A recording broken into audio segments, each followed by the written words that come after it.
Welcome to Luca is a Billionaire, where the only thing I invest in is your answers. You start with essentials, 3 keys and enough inventory space because lost loot can't be reclaimed.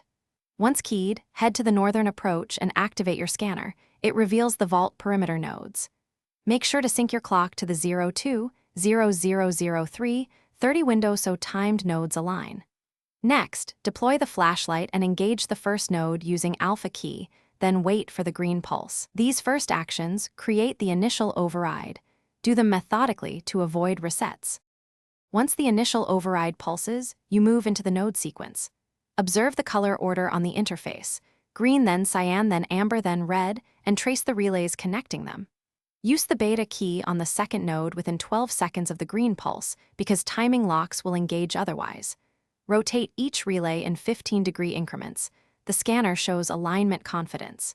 If a relay misaligns, backtrack one node and reapply the previous key. This precise rhythm keeps the vault logic stable. To finish, approach the central core and apply the gamma key. Hold it until the core emits a steady hum, which usually takes about 5 seconds.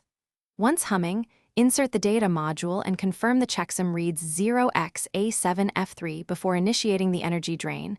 This prevents corruption. When the drain completes, the vault door will unlatch.